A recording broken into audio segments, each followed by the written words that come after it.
ఉన్నాను. ఈ ఎన్నికలు కేవలం ఎమ్మెల్యేలను ఎంపీలను ఎన్నుకునేందుకు జరుగుతా ఉన్న ఎన్నికలు మాత్రమే కావు. ఈ ఎన్నికలు వచ్చే 5 ఏళ్ల మీ ఇంటింటి అభివృద్ధిని, ప్రతి పేదవాడి భవిష్యత్తుని నిర్ణయించబోయే ఎన్నికలు ఈ ఎన్నికలు అని ప్రతి ఒక్కరూ కూడా గుర్తెరగమని చెప్పి మీ అందరితో కూడా ప్రార్థిస్తా ఉన్నాను. ఈ ఎన్నికల్లో జగన్కు ఓటేస్తే మీరు పథకాలన్నీ కొనసాగింపు, పొరపాటు జరిగితే చంద్రబాబుకు ఓటు వేస్తే మన పథకాలన్నీ ముగింపు, మళ్ళీ మోసపోవటమే అన్నది ప్రతి ఒక్కరూ కూడా జ్ఞాపకంలో పెట్టుకోమని కోరుతా ఉన్నా. ఇదే విషయం, ఇదే మనకు చరిత్ర చెప్తా ఉన్న సత్యం, ఇదే సాధ్యం కాని హామీలతో మేనిఫెస్టో అంటూ చంద్రబాబు చెప్తా ఉన్న మోసానికి అర్థం. ప్రతి ఒక్కరూ కూడా ఈ విషయాన్ని జ్ఞాపకం పెట్టుకోమని కోరుతా ఉన్నా. బాబును నమ్మటము అనంటే, చంద్రబాబును నమ్మటము అనంటే పులి నోట్లో తలకాయ పెట్టడమే అన్న విషయం ప్రతి ఒక్కరూ జ్ఞాపకం పెట్టుకోమని కోరుతా ఉన్నాను. బాబు మోసాల మీద తిరుగుబాటు చేసి వైఎస్ఆర్సీపీ జెండాను ఎగరేసిన ఈ కోటలో మళ్ళీ మీ ముందుకు వచ్చిన ఈ మోసాల బాబును, ఈ ఒరిజినల్ 420 గారిని కొన్ని ప్రశ్నలు అడుగుదామా? కొన్ని ప్రశ్నలు చంద్రబాబును అడుగుదామా అక్క? కొన్ని ప్రశ్నలు అడుగుదామా?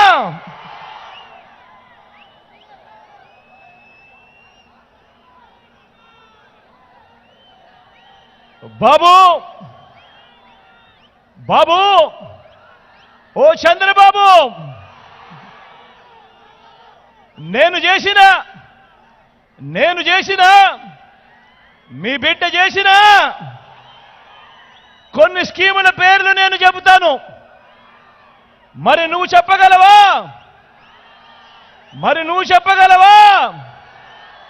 నువ్వు చేసిన మంచి ఏ పేదకైనా కూడా, ఏ ఇంటికైనా కూడా ఉందా అని నేను అడుగుతా ఉన్నాను ఈ సందర్భంగా. 14 ఏళ్ళు సీఎం అంటావు, 3 సార్లు సీఎం చేశానంటావు.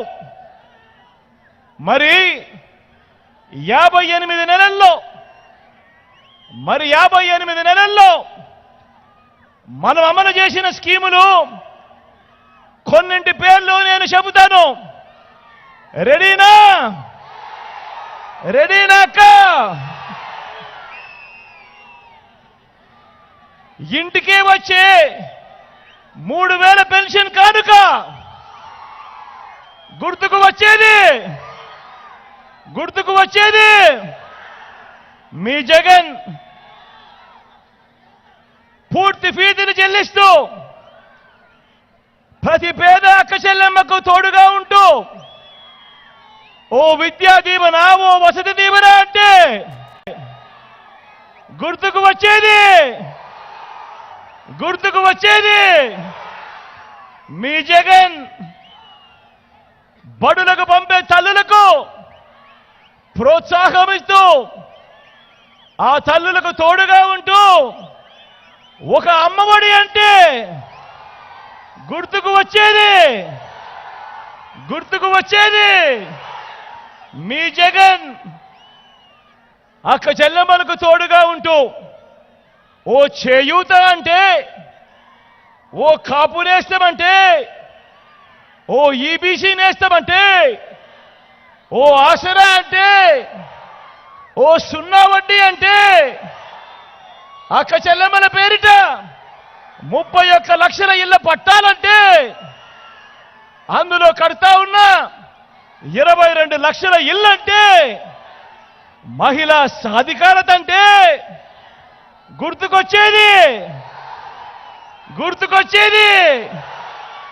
గుర్తుకొచ్చేది మీ జగన్.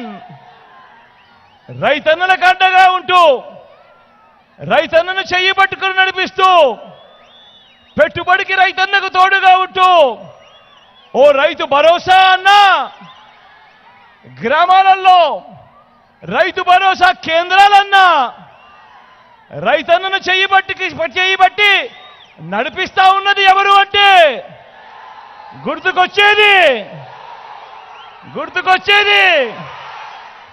గుర్తుకొచ్చేది మీ జగన్. ప్రతి పేదవాడు వైద్యం కోసం అప్పుల పాలయ్యే పరిస్థితి రాకూడదు అని ఆ పేదవాడికి అండగా ఉంటూ ఓ విస్తరించిన ఆరోగ్యశ్రీ, ఆ పేదవాడికి ఆపరేషన్ అయిపోయినాక కూడా రెస్ట్ పీరియడ్లో అండగా ఉంటూ ఆరోగ్య ఆసరా, ఇంటికే జల్లడబడుతూ ఆ పేదవాడికి మందులిస్తూ టెస్టులు ఇస్తూ ఓ ఆరోగ్య సురక్ష, ఆ పేదవాడికి అండగా ఉంటూ ఫ్యామిలీ డాక్టర్, గ్రామాల్లోనే విలేజ్ క్లినిక్ అంటూ ఆ పేదవాడికి అండగా అడుగులు వేస్తా ఉన్నప్పుడు ఆ పేదవాడికి గుర్తుకొచ్చేది